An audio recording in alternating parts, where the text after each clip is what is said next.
ప్రతి తల్లిదండ్రులు తమ పిల్లలు బాగా చదువుకోవాలని కోరుకుంటూ ఉంటారు. వారు మంచి గ్రేడ్లు సంపాదించాలని, వారు పరీక్షల్లో మొదటి స్థానం పొందాలని మాత్రమే కోరుకుంటారు.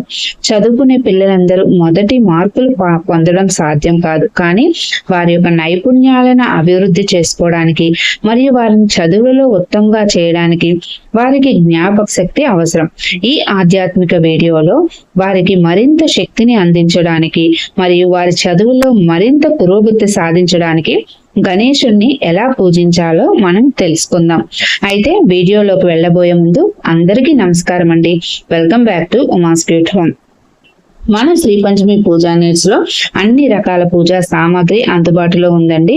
ఎవరికైనా ఏమైనా కావాలంటే స్క్రీన్ మీద కనిపించే నెంబర్ కి వాట్సాప్ చేస్తే నేను మీకు అక్కడ రిప్లై ఇస్తాను. నో ఫోన్ కాల్స్ అండి, only WhatsApp messages. All over India shipping అనేది అవైలబుల్ ఉంటుంది. షిప్పింగ్ ఛార్జెస్ సపరేట్ గా ఉంటాయి. సరే, లేట్ చేయకుండా వీడియోలోకి వెళ్ళిపోదాం. విద్యలో పురోగతి సాధించడానికి గణేశుడు అన్ని దేవుళ్లలో అగ్రగణ్యుడు. అందుకే ముక్కోటి దేవతలు కూడా ఏం చేసినా మొట్టమొదటిగా గణేశుణ్ణి పూజిస్తారు. ఆయనను పూజించడం ద్వారా మనకి అన్ని రకాల సంపదలు ఎలాంటి ఆటంకాలు లేకుండా లభిస్తాయని అంటారు. అయితే ఈ పూజని మనం ఎప్పుడు చేసుకోవచ్చు అంటే, ముఖ్యంగా రేపు మనకి భౌమ చతుర్థి అంటే మంగళవారం ప్లస్ చతుర్థి తిథి రేపు చేస్తే అత్యంత విశేషంగా మీకు ఫలితం లభిస్తుంది. అలా కుదరని వారు ఆదివారంలో చేసుకోవచ్చు. అయితే ఇది ఎప్పుడు చేయాలంటే ఉదయం 10:30 నుండి 12 గంటల మధ్యలో మీరు చేసుకోవచ్చు, లేదంటే ఉదయం కూడా మీరు పూజను చేసుకోవచ్చు.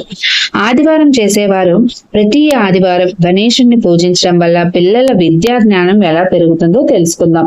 ఈ పూజని పిల్లలు ఉన్న తల్లిదండ్రులు చేయాలి. అది కూడా ఆదివారం ఉదయం 10:30 నుండి మధ్యాహ్నం 12 గంటల మధ్య చేయాలి. కాబట్టి ఉదయం మాంసాహారం తినకుండా ఈ పూజ చేయాలి.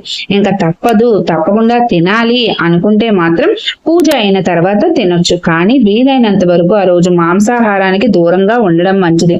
ఈ పూజ అమ్మలు అంటే తల్లులు చేస్తారు కాబట్టి వాళ్ళు ఆ రోజు తినకుండా ఉంటే మంచిది.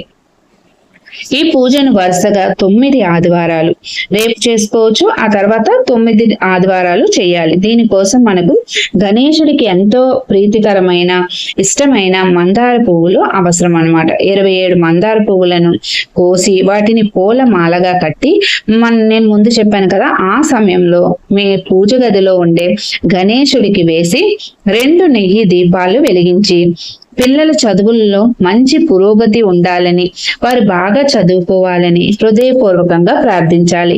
ఎందుకంటే పిల్లల భవిష్యత్తు మనకి ముఖ్యం.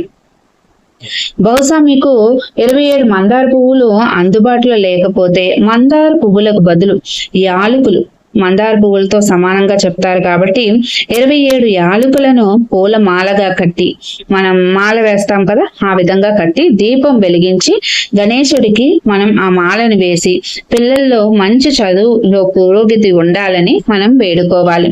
అలాగే గణేశుడికి సంబంధించిన అష్టోత్తరం గాని స్తోత్రాలు గాని శ్లోకాలు గాని మనం చదువుకుంటే మంచిది. లేదు అంటే ఓం గం గణపతయే నమః అనే మంత్రాన్ని కూడా మనం చదువుకోవచ్చు. ఇలా పూజ చేసేటప్పుడు పిల్లల్ని అక్కడ కూర్చోబెట్టి పూజ చేసుకోండి. ఇలా ఆదివారం నాడు హృదయపూర్వకంగా పూజ చేస్తే పిల్లల భవిష్యత్తు బాగుంటుంది. మన పిల్లలకు ఆస్తులు ఇవ్వకపోయినా పర్వాలేదు, వాళ్ళ కాళ్ళ మీద నిలబడే విద్యను మనం అందిస్తే చాలండి. మనం ఆస్తి ఇచ్చినా అది తరిగిపోతుంది, కానీ విద్యను ఎప్పుడైతే వాళ్ళకు ఇచ్చామో వాళ్ళు ఎక్కడికి వెళ్ళినా సాధిస్తారు. అందుకని తప్పకుండా ఈ చిన్న పరిహారాన్ని మీరు చేసుకోవడానికి ప్రయత్నించండి. పిల్లల భవిష్యత్తే మనకి ఎంతో ముఖ్యం.